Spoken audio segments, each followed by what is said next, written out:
Parmi les approches qui déterminent les fonctions de l'infirmier-chef d'une unité de soins, on distingue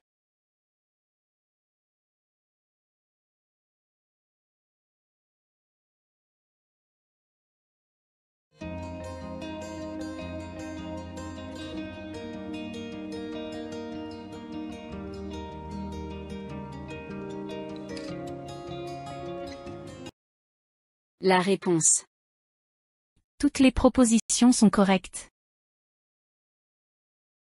Afin de développer l'offre en médicaments, le projet de loi cadre numéro 6.22 engage l'État à favoriser a. Le développement d'une industrie pharmaceutique locale et à promouvoir les médicaments génériques.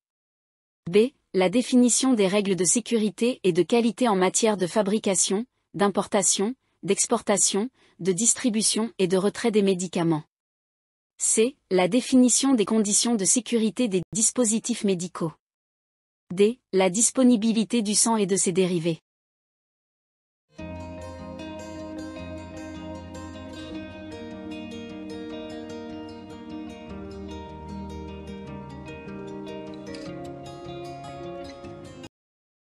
La réponse. Toutes les propositions sont correctes.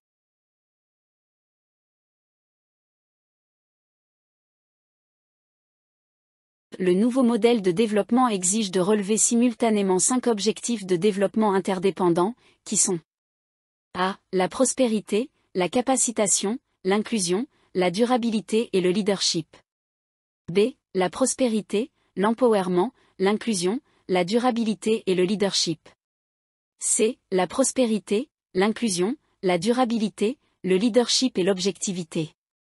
D. La prospérité, l'inclusion, la durabilité, le partenariat et l'objectivité.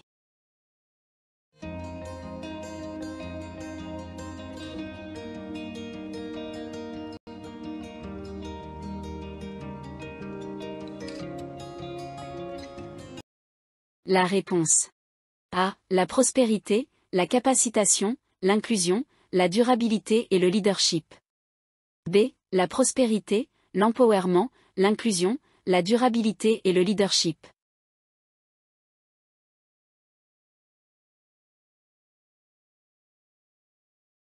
En vue de favoriser la répartition équitable de l'offre de soins à travers le territoire national, le projet de loi cadre numéro 6.22 vise a. La réhabilitation des structures sanitaires primaires. B. La mise à niveau des cliniques privées. C. L'instauration de l'obligation du respect du parcours de soins.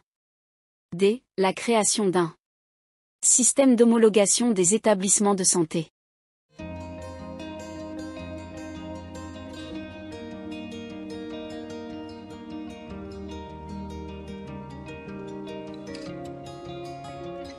La réponse. A. La réhabilitation des structures sanitaires primaires. C. L'instauration de l'obligation du respect du parcours de soins. D. La création d'un système d'homologation des établissements de santé.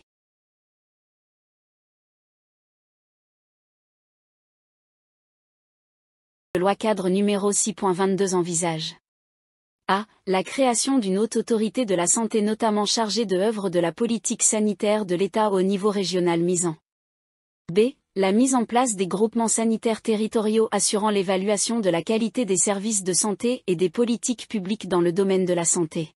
C. Le rassemblement au niveau régional, de tous les établissements de santé du secteur public, qui se trouvent dans la même sphère d'influence territoriale sous forme d'établissements publics. D. La création de 2 établissements publics dont l'un est chargé des médicaments et produits de santé, et l'autre du sang et de ses dérivés.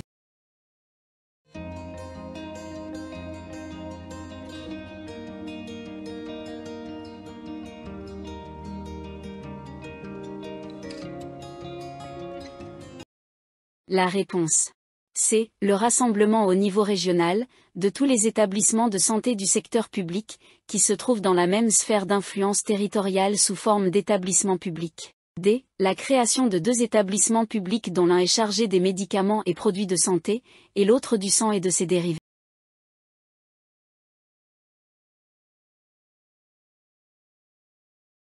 selon les CNS 2018, la dépense totale de la santé a atteint en 2018 environ 60,9 milliards de dirhams, donne un taux d'accroissement par rapport à l'an 2013 de A. 17,1%.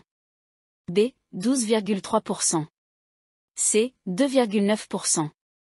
D. 3,2%.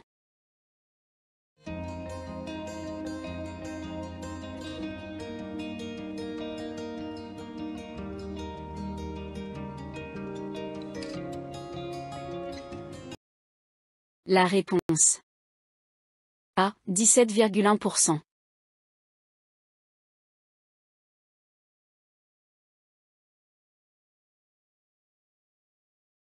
La démarche de soins est un processus par lequel l'infirmier A. Assure son rôle propre. B. Démontre sa capacité réflexive dans sa pratique. C. S'entraîne au raisonnement clinique. D. Évalue l'état de santé du patient à travers des prescriptions médicales.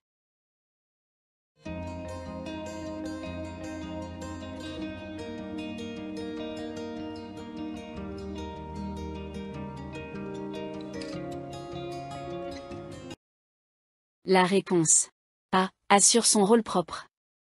B. Démontre sa capacité réflexive dans sa pratique. C. S'entraîne au raisonnement clinique.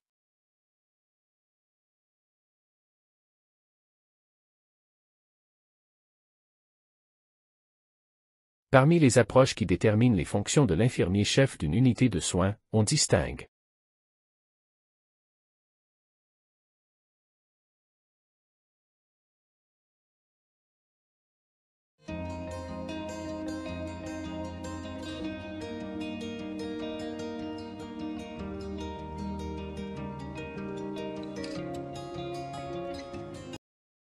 La réponse. Toutes les propositions sont correctes. Selon la définition de l'OMS, la qualité, c'est délivrer à chaque patient l'assortiment des actes diagnostiques et thérapeutiques assurant une plus grande satisfaction en termes de A. Procédure. B. Résultats. C. Contacts humains. D. Toutes les propositions sont correctes.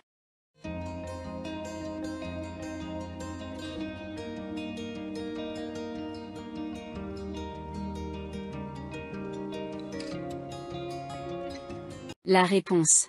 D. Toutes les propositions sont correctes.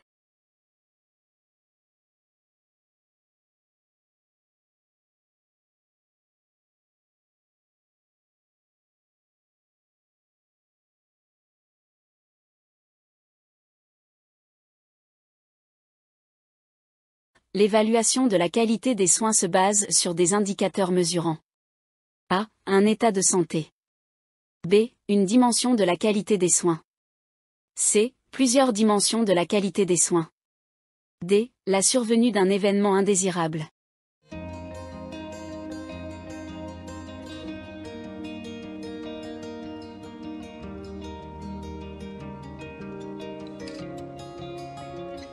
La réponse.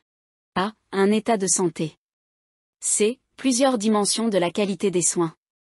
D. La survenue d'un événement indésirable.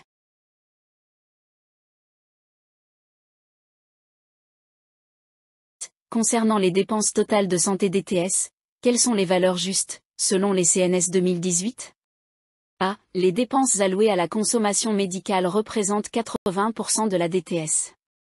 B. Les dépenses allouées à la consommation médicale représentent 90% de la DTS. C. Les dépenses allouées à la consommation médicale dans la DTS par habitant représentent 1584 DH. D. Les dépenses allouées à la consommation médicale dans la DTS par habitant représentent 1384 DH.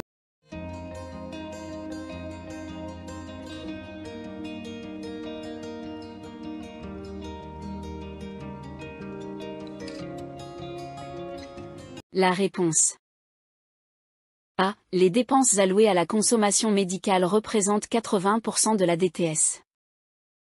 D. Les dépenses allouées à la consommation médicale dans la DTS par habitant représentent 1384 DH.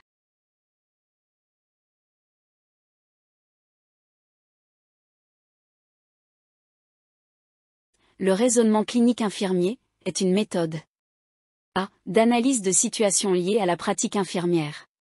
B. De détermination d'un diagnostic. C. Basée sur la résolution des problèmes liés à une situation de santé.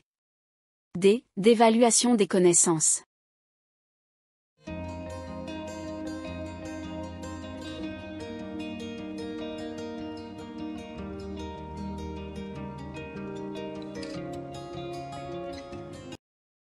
La réponse A. D'analyse de situations liées à la pratique infirmière. B. De détermination d'un diagnostic. C. Basée sur la résolution des problèmes liés à une situation de santé.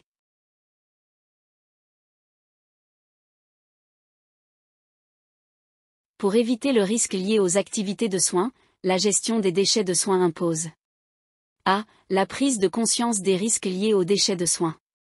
B. La responsabilisation des infirmiers. C. La responsabilisation de tous les acteurs de soins. D. La responsabilisation du patient.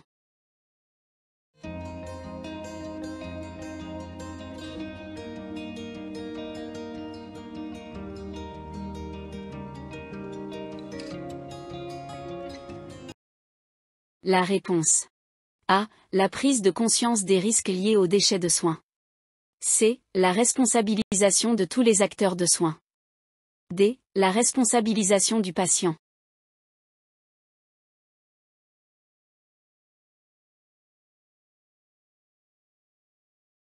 L'ergonomie en médecine de travail s'intéresse à A. L'adaptation de l'outil de travail aux physiologiques et morphologiques de l'être humain caractéristiques. B. L'adaptation de l'outil de travail au fonctionnement cognitif de l'être humain. C. La maîtrise des nuisances et des facteurs de l'environnement professionnel qui peuvent affecter la santé et le bien-être des travailleurs. D. La protection des travailleurs contre les facteurs d'accidents et d'incidents sur les lieux de travail.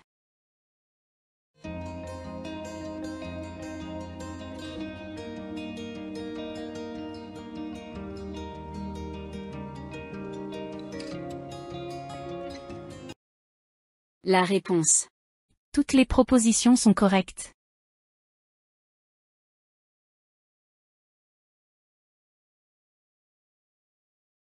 La loi cadre numéro 6.22 stipule que l'organisation et la gestion des établissements de santé du secteur public ou privé seront soumises aux règles et normes suivantes. A. Droits fondamentaux des personnes. B. La sécurité du personnel et les règles de déontologie de chaque profession. C. Le partenariat public-privé. D. Les règles de bonne pratique clinique.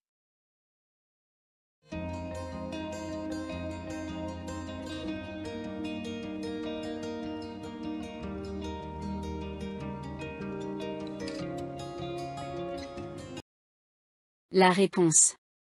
A. Droits fondamentaux des personnes. B. La sécurité du personnel et les règles de déontologie de chaque profession. D. Les règles de bonne pratique clinique.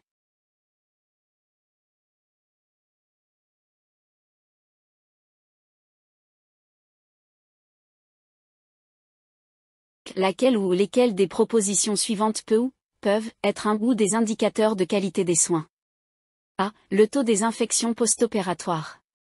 B. Le niveau de satisfaction des patients. C. Le taux de recrutement du personnel. D. La prévalence des chutes et des escarres.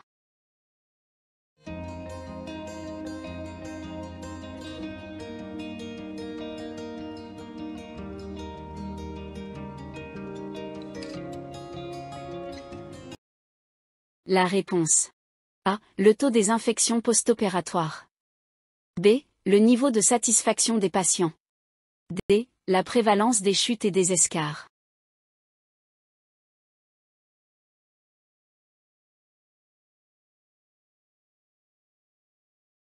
La généralisation de la protection sociale repose sur le ou les mécanismes suivants. A. Un mécanisme basé sur l'affiliation qui consiste au paiement à l'avance des droits d'affiliation par les assurés seulement. B. Un mécanisme basé sur l'affiliation qui consiste au paiement à l'avance des droits d'affiliation par les assurés ou des tiers en leur faveur. C. Un mécanisme basé sur la solidarité qui consiste au paiement à l'avance des droits par l'État en faveur des personnes n'ayant pas capacité de supporter les droits d'affiliation. D. Un mécanisme d'exonération totale pour les personnes n'ayant pas la capacité de supporter les droits d'affiliation.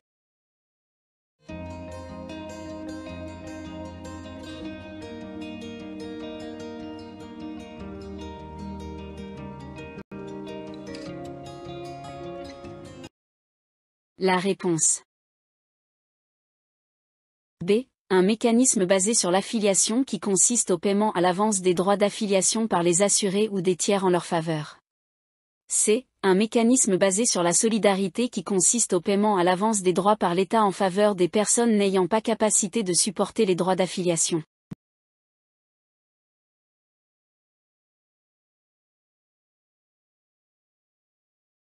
L'éducation pour la santé visa. A. Encourager l'adoption de comportements favorables à la santé. B. Favoriser chez la personne malade la capacité de comprendre sa maladie et assumer ses responsabilités dans sa prise en charge. C. Aider à acquérir les compétences nécessaires pour gérer la vie avec une maladie chronique. D. Adopter un comportement favorable à la santé.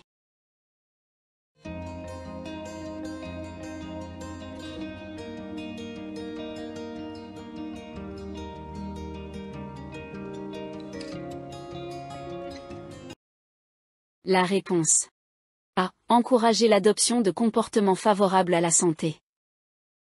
D. Adopter un comportement favorable à la santé.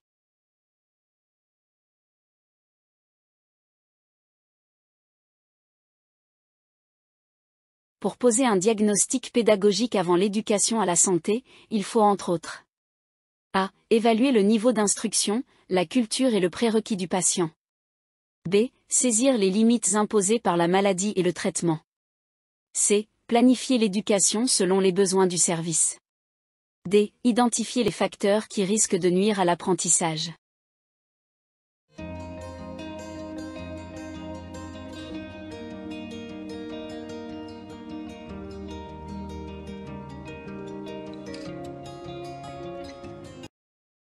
La réponse. A. Évaluer le niveau d'instruction, la culture et le prérequis du patient.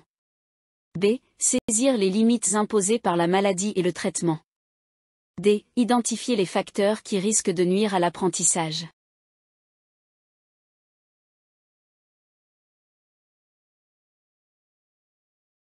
Pour améliorer l'efficacité des soins de santé, tout membre de l'équipe soignante doit A. Être conscient du fait que ses propres valeurs peuvent générer des interactions avec les autres. B. Utiliser des techniques de communication appropriées. C. Inclure le patient dans l'équipe, ainsi que sa famille. D. Utiliser les techniques de soutien mutuel.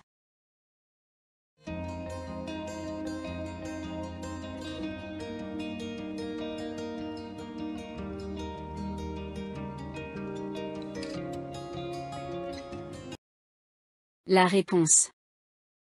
Toutes les propositions sont correctes.